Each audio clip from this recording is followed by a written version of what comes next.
नमस्ते, जय हिंद, ये है द आवारा मुसाफिर शो क्लिप्स। बिकॉज़ आपने मोक्ष के बारे में बात की, हिंदुइज़्म का एक सेंट्रल टेनेट है मोक्ष। मतलब अ, जितने भी साधु संत हैं वो हमेशा मोक्ष के बारे में बात करते हैं। बट देन अगेन जब हम इसे देखें तो we live in a very materialistic world. And हमें जो हमारी पौराणिक स्टोरीज़ भी है, for example let's take Ravan.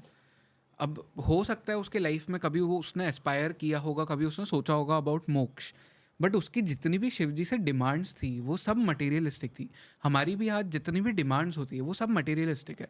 And to even demand कि मुझे मोक्ष मिल जाए इन सम मैनर इज मटेरियलिस्टिक, क्योंकि वो आपका एक डिज़ायर है। तो ये कहाँ से फिट बैठता है इन आर फिलोसफी? देखो, मोक्ष मतलब क्या? तो जैसे मैंने अभी आपको सांख्य और योग का हम्म। बताया अपवर्ग। टू अंडरस्टैंड दैट इज आत्मा एंड दिस शरीर आर डिफरेंट, एंड दिस आत्मा हम्म। इज एक्चुअली निराकार निर्गुण, and it is experience in सुख दुख and all that because of this संयोग। राइट। ठीक है। तो सबसे पहले तो मोक्ष का कॉन्सेप्ट क्या है? मोक्ष का जो टेक्निकल कॉन्सेप्ट है वो ये है कि हिंदू धर्म में हम लोग पुनर्जन्म को मानते हैं, हम्म। क्योंकि कर्म सिद्धांत जो है ना वो पुनर्जन्म के बिना चलेगा ही नहीं। Right. It can't be one life policy नहीं हो सकता। अगर आपको कर्म सिद्धांत को समझना है तो मल्टीपल लाइफ्स होना ही पड़ेगा। तो मल्टीपल लाइफ्स मतलब क्या? जब आप जन्म लेते हो तो बिकॉज ऑफ दिस पुरुष प्रकृति संयोग सुख दुख सब आते ही रहता है। ऐसा कभी नहीं होगा कि केवल सुख है, कभी नहीं होगा केवल दुख है। सुख दुख आते ही रहेगा। फिर आप मरते हो, इट डजेंट मीन छुटकारा हो गया, वापस यू टेक बर्थ, वापस सुख दुख, वापस मरो, वापस सुख दुख। Is there a way out? Now when do you think of a way out, specially when you are so त्रस्त विथ योर लाइफ, राइट, कि केवल दुख दुख आपको लग रहा है, तो दुख से जब आपको निकलना है तो what do you say? Is there a way out at all? Can I ever merge into that the pure consciousness जिसकी हम बात करते हैं, दैट पुरुष तत्व, दैट आत्मा तत्व जो सबका गुरु है, जो जो योग में जो ईश्वर की कल्पना है कि काले ना beyond time, beyond space, and that which is not at all restricted, and it is a Guru of everyone. क्या वो तत्व में मैं विलीन हो सकता हूँ क्या? That is the desire, that is the thought, right? Right. So what do we say कि हाँ, देर इज अ छुटकारा, छुटकारा मिल सकता है। पर कैसे छुटकारा मिलेगा? Not by running away from सुख दुख, by mentally, emotionally becoming equanimous to it. ठीक है, वो भी ओवर टाइम का है कि जब तक आपके मन में डिजायर है। ठीक है। अच्छा, कर्म सिद्धांत क्या कहता है कि you act, you get the फल of it. But when do you get the फल of it? When you act with desire, in the sense, अगर एक छुरा है वो आम को काटता है या किसी को मारता है, does that chhura get any karma phal? नहीं। क्यों? Because the chhura is doing what it is doing without any desire ना। The chhura is only being an instrument, right. उससे ज़्यादा कुछ नहीं। तो अगर आप केवल इंस्ट्रूमेंट हो टू गेट थिंग्स डन, तो आपको नहीं हो सकता, तो आपको कोई कर्मफल नहीं लगेगा। कर्मफल कब लगेगा? जब कोई भी एक्शन आप कर रहे हो with a desire for an outcome. Right. ठीक है, you can not control the outcome, but desire for the outcome will get you that outcome. And वही जो आउटकम है, जब तक कर्म है कर्मफल है, कर्म है कर्मफल है, तब तक बंधन है। संसार चक्र में आप बंधे बैठे हो। इस संसार चक्र से मुक्ति कैसे मिलेगी? जब आप कर्म, जब आपको कर्म फल नहीं मिलता है, कर्म फल मिलना कब बंद हो जाएगा? जब आप कर्म बंद हो जाएगा। राइट। अब कर्म बंद करना तो पॉसिबल ही नहीं है। करेक्ट, बिकॉज आप जी रहे हो तो आप सांस जी ले रहे रहे हो, हो, उसमें भी आपका कोई कर्म है। एग्जैक्टली। पर कर्म कैसे करो वो डिसाइड कर सकता है कि आपको कर्म फल मिलता है कि नहीं मिलता है। कैसे? तो भगवत गीता में कृष्ण क्या कहते हैं? निमित्त मात्र भव सभ्यसाची, कि तुम केवल निमित्त बनो, you just become an instrument to my will. Do what you must without your own personal Dzire.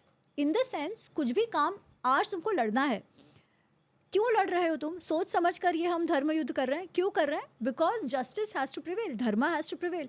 अगर दुर्योधन जैसे सब बुलीज हो जाए और सब मन में आया ऐसा बिहेव करने लगे तो सस्टेनेंस कहाँ रहेगी सोसाइटी की? कोई सस्टेनेबिलिटी नहीं रहेगी, सब विनाश की ओर चला जाएगा। तो ये ना हो, इसलिए धर्म संस्थापन इम्पॉर्टेंट है। धर्म संस्थापन के लिए ये युद्ध होना इम्पॉर्टेंट है। इस युद्ध के लिए तुम्हें युद्ध करना इंपॉर्टेंट है, पर तुमको जो लग रहा है कि मुझे पाप लगेगा, वो तुमको तभी लगेगा जब तुम एकदम राग द्वेष युक्त होकर ये युद्ध लड़ रहे हो for your Right. Personal desire. Don't do that as an instrument of the divine will. वो कहता है ना कि मैं काल हूँ और मैंने तो इन सबको मार दिया है, तुम केवल अपना काम करो. बी दैट इंस्ट्रूमेंट, निमित्त मात्र. If you work in that manner that you allow the divine will to work through you, then you can get to a stage where the karma doesn't get you कर्मफल.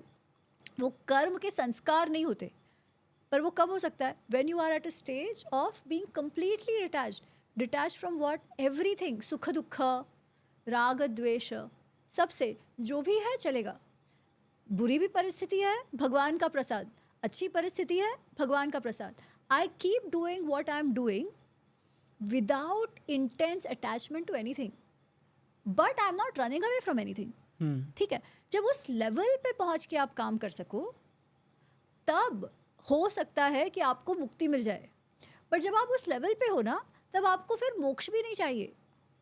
So moksha in that sense is a paradox. You have a Exactly. desire for moksha, Yeah. but as long as you keep desiring, you will not get it. You will be born again. Maybe you have reached a state of complete sattvata. सात्विक mind आपका हो गया है.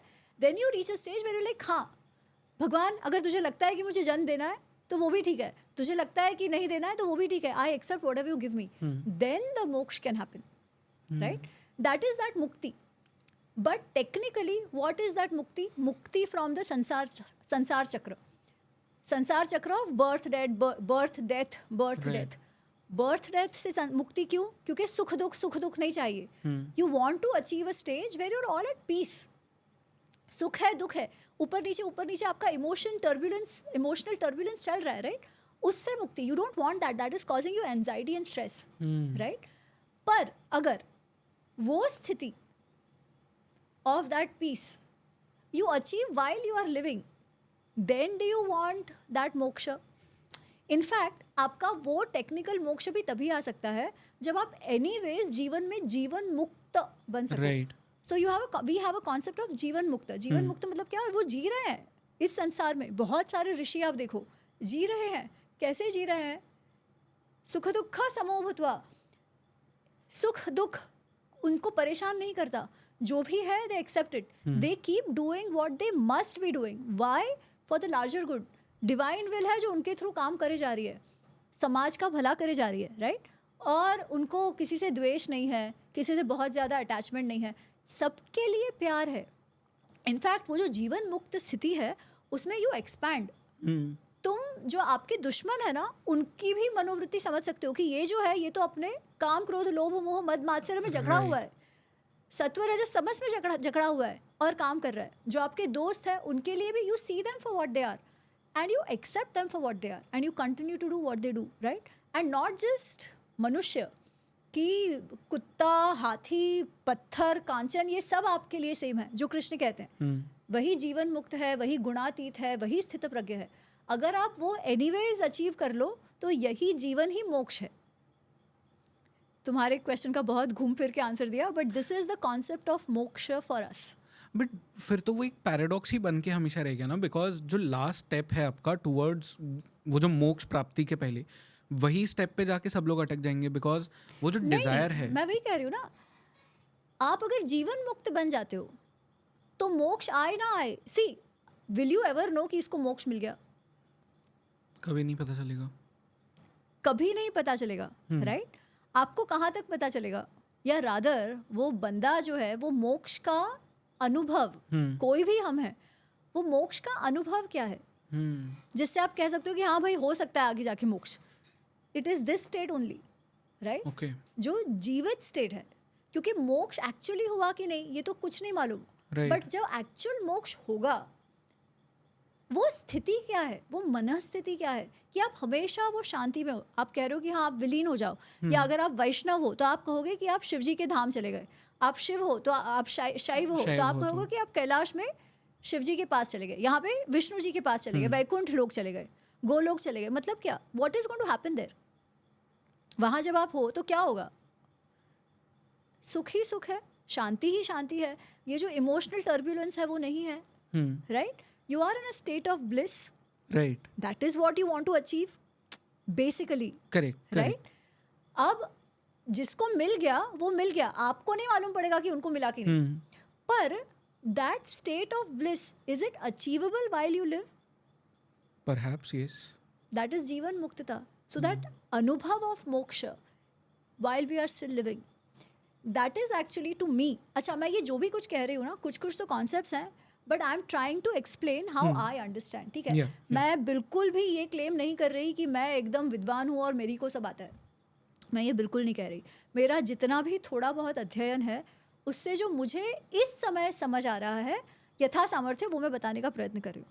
हो सकता है आगे जाके वो बदल भी जाए, ठीक है, पर इस समय मुझे ये समझ आ रहा है, and this is what is helping me navigate through my life. तो वही सब मैं शेयर कर रही हूँ, just to put it out there for your audience. But then जितने भी आपने अभी तक स्क्रिप्चर्स पढ़े हैं उसमें कहीं पे व्हाट हैपेंस, मतलब डेथ के बाद तो ठीक है, बट मोक्ष प्राप्ति जिसे होती है उसके साथ में क्या होता है, ये कहीं पे डिस्क्राइब किया है? तो अपने थियोलॉजी में जो स्वर्ग और नर्क है ना, वो भी परमानेंट नहीं है. राइट. उसमें भी अगर आप स्वर्ग में भी हो, तो अगर आपका पुण्य क्षीण हो जाता है तो आपको वापस जन्म लेना ही पड़ेगा. तो you are still in the संसार चक्र. स्वर्ग है, नर्क है, आपका जन्म मरण तो चल ही रहा है. मोक्ष जो टेक्निकल मोक्ष है, दैट इज बियॉन्ड दैट. तो आप स्वर्ग नर्क में भी नहीं है, आप उसके भी बियॉन्ड चले गए. राइट. क्या हो गया वी से कि आप जो परम तत्व है उसमें आप विलीन हो गए, ठीक है? जो अद्वैत विल भी, आप परम तत्व में विलीन हो गए. You have realised the truth. Realize the truth मतलब you are a manifestation of the param tattva. That's what Advait will say, right? So moksha will be you have realized that you are a manifestation and you become one with that tattva. Right. जो भी आप कहो तो उसको, ये आपको आत्मा जीते जी तत्व. भी रियलाइज हो सकता है. मैं अभी टेक्निकल बता रही हूँ, ठीक है? जीते जी रियलाइज होना मतलब, हाँ आपको रियलाइज तो हो सकता है, बट वो रियलाइजेशन मतलब क्या? You are still in this body, right? अभी आप मरे नहीं हो, तो जो बॉडी का काम है वो तो चलते रहेगा. Then it is actually a state of mind. What is that state of mind? पर उसके पहले मैं ये बता दूं, जैसे ये मैंने कहा कि मैनिफेस्टेशन ऑफ द परम तत्व. सो जो आपने पूछा ना कि मोक्ष में क्या होता है, तो you become one with that परम तत्व. पर अगर आप वैष्णव फिलॉसफी में देखोगे तो मोक्ष इज व्हाट, कि आप वैकुंठ धाम चले गए, आप विष्णु का जो धाम है वहां चले गए और हमेशा वहीं रहो, and you don't come back only, ठीक है? शैव में वो ऐसे होगा कि आप शिवजी के धाम चले गए और वहां से आप वापस नहीं आ रहे. So you become part with that tattva, और you go where they are. फिर वहां से वापस नहीं आना है, नहीं तो आपको वापस आना है. तो ये भी बदल रहा है. आप स्कूल ऑफ फिलॉसफी के हिसाब से, आपके संप्रदाय के हिसाब से इवेंचुअली क्या होता है वो भी बदल रहा है. राइट. पर वट एवर बी दिस, ठीक है, जैसे मैं आपको बता रही थी, इन सभी स्थितियों में कॉमनैलिटी क्या है? या तो आप वैकुंठ चले जाओ, या कैलाश चले जाओ, या परम तत्व में विलीन हो जाओ. What is the commonality? Commonality is the understanding we have of the bhav, right, which is एकदम पीस, एकदम ब्लिस. वो कि सुख दुख ये नहीं है. कभी उदास हो, कभी ये वो जो हार्मोनल ऊपर चढ़ाओ, कुछ नहीं है. Complete bliss, and you are always in that sthiti. जैसे लोग मेडिटेशन करने के बाद होते हैं, है ना, कि there is just happiness, there is love, there is joy, ठीक है? बट जॉय भी कैसा? एकदम एक्साइटमेंट वाला नहीं, शांति वाला, calming, that impact. The bhav is still the same wherever you are, right? That bhav, क्या वो इस जन्म में आ सकता है? Even if it not permanently, as far as possible. और अगर आप देखो तो हमारे कितने सारे जो रियलाइज्ड गुरु हैं, जो ऋषि हैं, उन्होंने तो वो अचीव किया ही है ना. राइट. रमन्ना महर्षि देख लो, स्वामी चिन्मयानंद देख लो, और भी कितने, स्वामी रामकृष्ण परमहंस देख लो, परमहंस रामकृष्ण देख लो, राइट? सब में कितने सारे ऐसे गुरु हैं हमारे जिन्होंने वो state of mind of always being in bliss. आप उनको गाली दे दो, they will not gate agitated, ठीक है? उनको आप बहुत प्रेम से कर लो, प्रेम है, बट उससे भी वो कोई खुश होकर नाचने लगे नहीं. दोनों से ही विरक्त हैं, पर समाज में इन्वॉल्व हैं, समाज के भले के लिए जो करना चाहिए कर रहे हैं. कैसे? Allowing the divine will to manifest through them. वो आप इस जन्म में भी कर सकते हो. अगर वो आपने अचीव कर लिया तो आप मोक्ष क्या या जीवन क्या, right? Then you are probably closer to even achieving that moksha, if there is something like moksha. So फिर वो अब जो सेल्फ रियलाइजेशन वाला एक स्टेट होता है वो वर्सेस मोक्ष, उसमें आप डिफरेंशिएट कैसे करो, क्योंकि कुछ तो फैक्टर होना चाहिए ना. Moksha, technical moksha can only happen after your death. True. ठीक है. Self realisation happens when you are alive. So it's, उसको इस तरह से पोर्ट्रे कर सकते हैं कि it's taking you closer to that state.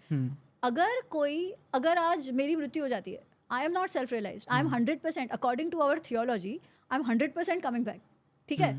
किस रूप में, किस शेप में, ये मैं नहीं जानती, बट पक्के से आ रही हूँ. पर जो सेल्फ रियलाइज्ड है, they are getting closer to that state जहाँ टेक्निकल मोक्ष मिल पाए. वो भी पूर्णतः मिलेगा कि नहीं, you still can't be sure. Right. वो एक कथा है जड़ भरत की, आई थिंक जो भागवत में आती है. वो जड़ भरत की क्या कथा है कि जो राजा भरत थे, है ना, तो राजा भरत ने जब सन्यास वगैरह ले लिया तो वो जंगल में जाके रहते थे और बहुत सन्यासी हो गए थे. He had achieve that peace of mind and all that. पर उनके जीवन के अंत में एक डियर था, एक मृग था, जिससे उन्हें बहुत प्रेम हो गया, बहुत अटैचमेंट हो गया उस डियर में.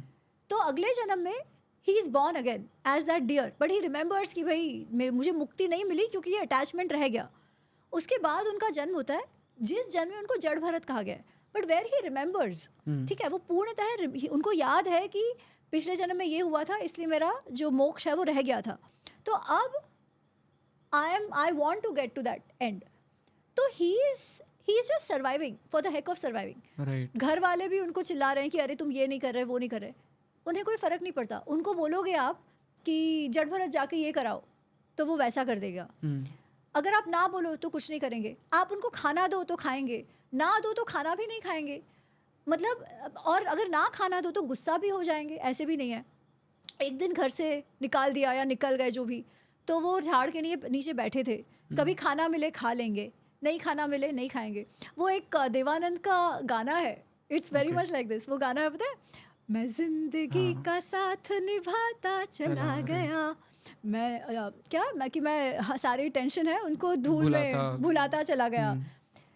जो जहाँ पर भी मिला, कभी बिस्तर मिला तो सो गया, कभी बिस्तर नहीं मिला तो तारों के नीचे ही सो गया, है ना. खुशी मिली तो खुशी को भी एक्सेप्ट कर लिया, दुख मिला तो दुख को भी एक्सेप्ट कर लिया. पर जो भी जिंदगी में चल रहा है मैं उसका साथ निभाता चला गया. आई am not running away from everything. What ever comes my way I am accepting it. That is basically the जीवन मुक्तता इन सम सेंस, राइट. और वही उसी तरीके से ये जड़ भरत जी रहे हैं. तो वो जड़ भरत को फिर कहते हैं कि एक राजा की पालकी जा रही है, राइट. तो वो उठा के लेके जा रहे हैं. तो उनका कोई एक बंदा जो है वो शायद उसे लग जाता है, कुछ तो है, I don't exactly remember the details of the story. But basically वो जाके देखते हैं तो ये झाड़ के नीचे बैठा है जड़ भरत. तो उनको देख के बोलते हैं कि अरे तुम तो इतने हृष्ट पुष्ट हो, तो तुम ही आ जाओ. तो वो राजा का टोली उठाने में भी चला जाता है. No resistance, whatever has to happen, just let life happen. तो वहाँ पर वो धीरे धीरे चल रहा है, because he is trying to not kill anything that comes under his ये. तो राजा बोलते हैं तुम कौन हो. पहले तो गुस्सा करते हैं कि क्यों धीरे चल रहे हो, फिर पूछते हैं तुम कौन हो. Then there is this whole discourse on adhyatma and all that. फिर पता चलता है अच्छा ये है. बट ऐसी स्थिति कि जब अच्छा बुरा आप दोनों से ही इक्वानिमस हो. अच्छा तो सबको अच्छा लगता है, बट बुरा भी हो तो भी आपको तकलीफ नहीं है. खाना अच्छा मिला तो भी ठीक है, नहीं मिला तो भी ठीक है, बुरा मिला तो भी ठीक है. तो वही है कि वो बस let life happen, you accept everything that comes your way, you don't try to resist anything. but आपका भाव फिर भी साफ है. आप किसी को हेट नहीं कर रहे हो या आप किसी को बहुत अधिक अटैचमेंट भी नहीं हो रहे हो, राइट. जिसने आपको गाली दी आप उनके प्रति कोई द्वेष भावना नहीं रख रहे हो. That state is what self realisation is, right. Why? Because वो स्टेट कब आएगा, या तो आप पागल हो, ठीक है, कि you don't react only to anything, या तो साइकोलॉजिकली आप पागल हो तो हो सकता है, या you have realized the द्वंद्व of पुरुष एंड प्रकृति, कि ये जो भी कुछ है, जो लग्जरीज है, वो सब किसके लिए है, ये जड़ शरीर के लिए.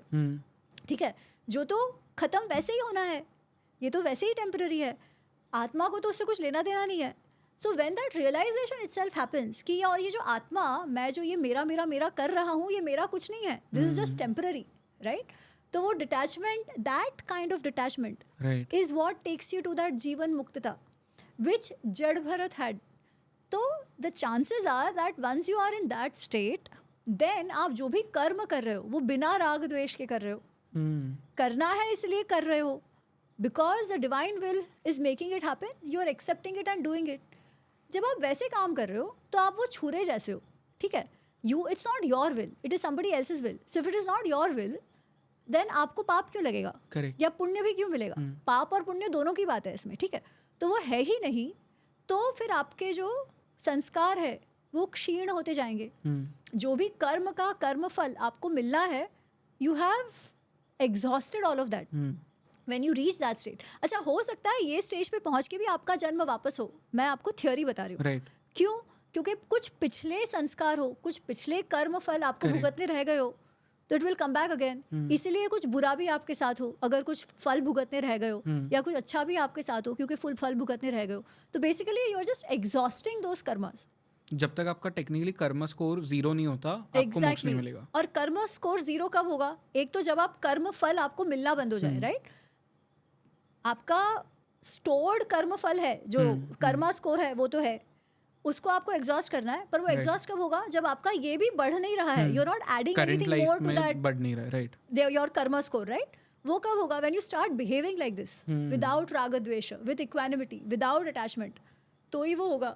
सो then you are getting closer to that technical moksha that you won't be born again. Right. But the manasthiti has to come way before. And when the manasthiti comes, you don't even desire to go out, right? Because Correct. if the Bhagwan wants you to be there, you might as well come and play your role.